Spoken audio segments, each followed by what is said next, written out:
So in this segment, we're going to be talking about manufacturing and the Irish Sea border, the Northern Ireland Protocol. So this article is quite interesting because it does show you that businesses are kind of the belief that things are going to get better. I can't centralize this article for some reason. There we go. That's a bit better. Hopefully everyone can see that. So Brexit and the Irish sea border are still causing difficulties for Northern Ireland manufacturers who buy materials and parts from Great Britain, an industry survey has suggested. So my kind of belief is that the ones who can will move their supply chains from Great Britain, and they'll probably try and buy more manufactured products, maybe from Ireland, if Ireland manufactures the goods that they need, or it will move to the EU. You know, there's 27 countries. I think it's about 27 countries in the EU, and there's a big niche there where the UK has fallen out of favour for buying these products from because of the difficulties in buying products from GB to Northern Ireland. So I can see a lot of supply chains moving, and if you're a smart business person who works within the manufacturing industry, there might be an opportunity for you here if you can do it. So Manufacturing Northern Ireland surveyed 190 companies between the 2nd of April and the 23rd of April. It found that Great Britain's suppliers' unpreparedness and unwillingness to adopt Brexit regulations are the largest issues firms are facing. So their main issues are that the exporters within GB were unprepared because Boris Johnson consistently said there would be no checks within the Irish Sea, and their unwillingness to adopt the Brexit regulation. So obviously there's a cost on this side, in the GB side, to export to Northern Ireland because of customs checks and declarations, and that's probably one of the reasons why industries and companies within GB are reluctant to export into Northern Ireland, because of that cost and because the fact that they are completely unprepared to do these things, and therefore they would rather take the hit and not sell their products to Northern Ireland and sell them maybe elsewhere, or not sell them at all. Again, it's going to be interesting to see how the supply chains move. Most companies believe the Northern Ireland Protocol is here to stay, but needs to be improved. We're going to be doing a lot more videos on the Northern Ireland Protocol, so subscribe for that. The protocol keeps Northern Ireland within the EU single market for goods, and EU customs rules continue to be enforced at its ports. So what that means is, even if Great Britain starts deregulation, what it means, which GB has to an extent, what that means is Northern Ireland can't follow the GB's regulations. It has to stay within the EU's regulation for goods and things like that. So that's where the real regulatory separation happens between Northern Ireland and GB, which is something the DUP are very afraid of. That means that significant new paperwork and processes when importing materials and equipment from Great Britain, and that kind of paperwork and all of these issues are causing massive problems within Northern Ireland, and we're going to see a lot of supply chains moving out of GB to other EU countries, or maybe directly into Northern Ireland, who knows, depending on if they can find the space to manufacture and have the workforce there to do to make the products that they need. So it's going to get very interesting, ladies and gentlemen. Lack of preparation or awareness among suppliers in Great Britain was an acute issue in the early weeks of this year, and that has persisted. So that's directly on Boris Johnson and the Tory government, because they told people not to prepare and people weren't prepared. And even now people are not prepared because the British government keep harping on about changes to the Northern Ireland Protocol, and so when things change, what that will mean is that paperwork requirements will change within from GB to Northern Ireland, therefore creating a further problem. A fifth of businesses surveyed said that suppliers are unwilling to engage with the new requirements, which is up from 15% in February's survey. So what that tells you is that businesses within GB do not want to, at least a fifth of businesses in GB do not want to follow the regulations and requirements set out in Boris Johnson's Brexit deal, the Oven Ready deal. That's up from 15% in February's survey. So I'm not sure if that means that 15% of businesses didn't want to follow the new rules, or if that's, well, I suppose it's a fifth, isn't it? So maybe 5% last year weren't willing to follow the rules, and now that's up to 20% of businesses that don't want to follow the new rules. And these are new rules. These aren't, existing rules that just apply to the UK now. The Irish Sea border was something created by and voted on by the British government. Let's not forget that. That was in Boris Johnson's Oven Ready deal back in 2019. So they've had a long time to warn people and tell people about what's going on. But the main issue was that Boris Johnson didn't actually know the kind of Brexit deal he wanted, and that was a key problem. In some cases, that means businesses from Great Britain no longer supplying the Northern Ireland market. So that has two implications. One is logistical and the other one is political. Okay, the logistics are that it's going to cost the British economy jobs and money, essentially, because that's goods we're no longer manufacturing within GB, and that's going to be probably manufactured somewhere else, or maybe Northern Ireland will stop creating these products that they are making with the goods from GB. The political problem is that as these supply chains move out of GB into maybe the Republic of Ireland or maybe into name EU country, what it means is that as Northern Ireland's reliance on GB falls, it kind of creates the argument of unification, makes the argument of the unification of Ireland much stronger.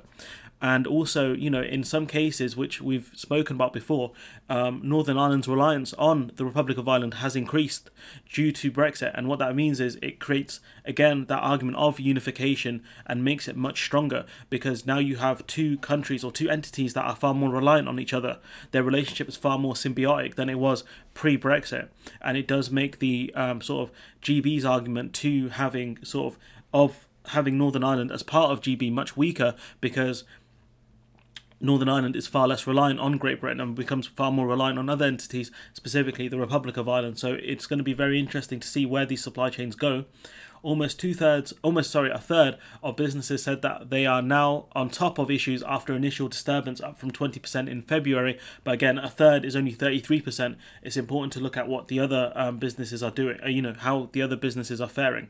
So the share of businesses that said they were struggling with issues which are likely to persist also increased, up from 23% to 36%. So you got a small amount of businesses, so a third are saying that they're doing better despite the initial problems, and you've got about 36% of businesses saying their issues are still persisting. So that higher number of businesses that are still having issues is far worse than the businesses who have managed to resolve their issues for whatever reason. So maybe the businesses that have solved the issues have moved supply chains, or the companies they are importing from have accepted that these checks are going to happen and blah blah blah. So we don't know the fundamentals of what's going on, but we do know that businesses in Northern Ireland are struggling far more than the businesses that have finally fixed their problems.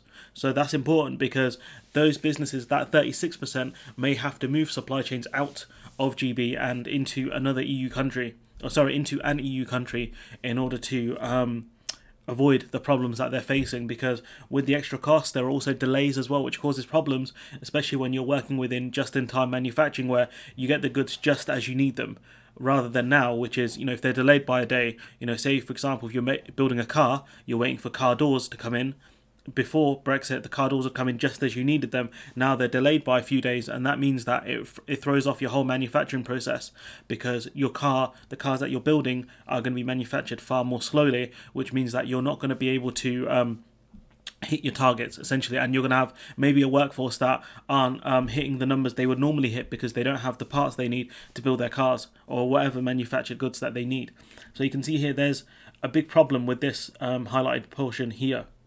Business are also reported wider supply chain issues and material cost increases which are unrelated to Brexit. Manufacturing businesses around the world are reporting a variety of supply and chain bottlenecks, largely related to the rapid economic bounce from the pandemic, which isn't the fault of Brexit, but it does make manufacturing more difficult when things are starting to scale back up, but you can't get the parts you need because of Brexit. So the impact of Brexit a bit more understated here, but it still does have an impact on manufacturing within Northern Ireland, even as the economy starts picking back up. Optimism in the sector. So manufacturing people that typically work in these industries are fairly optimistic. I think that's one of the key reasons why services haven't fully moved into the EU, or moved more staff and more assets into the EU, because they're still hoping that the UK pulls a rabbit out of the hat, and Boris Johnson's not very good at those. He's very good at promising rabbits out of hats, but he's not very good at producing a rabbit. So overall, Northern Ireland manufacturers are much more optimistic than they were at the start of the year. Almost half of firms surveyed are currently experiencing rapid or moderate growth, compared to 23% during the summer of last year. So that would have been a massive impact from COVID. Manufacturing Northern Ireland chief Stephen Kelly said, while 77% said they have experienced a negative impact on their business since the Brexit transition period ended, a growing number are saying they are now on top of the issue. But the thing is, he doesn't offer a percentage of how much of this growing number are seeing growth in their businesses, but we've seen 77% saying that they've had a negative impact on their business, which is the vast majority, which is a problem if you're working within Northern Ireland, because you might lose your job, you might get laid off, you might have your hours cut because the manufacturing sector has taken a hit. So it says here, a sizable number, 36%, believe the difficulties are likely to persist. So we can see that over a third of businesses are saying that these issues are likely to persist. That might be this 36% here. They might be the same people who are saying that we're still having problems. They might be the same ones saying these problems are still happening. And they're going to, this is the new normal for them, that they're going to continue to have manufacturing problems so long as they're importing products from GB. What almost half of the businesses surveyed are telling us is that the Northern Ireland executive must identify and secure new opportunities to support them. The problem is the DUP, or whoever the Northern Ireland executive are, is that if that's the First Minister, won't do this so long as the DUP are there, because they don't want supply chains to move out of GB. They want Northern Ireland to be as dependent on GB as possible, because it strengthens the arguments of the union. And the weaker that kind of bond becomes, the more Northern Ireland, as I've mentioned before, becomes kind of less reliant on GB, the more the argument of unification with the Republic of Ireland becomes. And that's going to be a scary point if you're the First Minister if you're within the DUP. And that's something they're going to be looking to avoid. But, this is it. If you want to do good by the people of Northern Ireland, you have to look at where supply chains can be moved out of GB and into Northern Ireland, maybe into the Republic of Ireland, or maybe into another EU country. That's up to the executive of Northern Ireland to figure out. That's not my job, thankfully. But as long as until Northern Ireland and kind of Great Britain figures things out with the Northern Ireland Protocol, which they keep pestering about but don't actually offer that much in terms of solutions, this problem is going to continue to the point where I think a lot of supply chains are going to move out of GB, and that's going to cost Great Britain in terms of jobs and economic revenue as well. We're going to see maybe people lose their jobs within the manufacturing industry, which causes problems. Maybe they'll have to take a more lower paying job, or maybe they'll be laid off completely. Who knows? But that has an economic cost and obviously a societal cost as well. So anyways, let me know what you think in the comments below. Like, comment, share, subscribe, and hopefully I'll see you in the next one.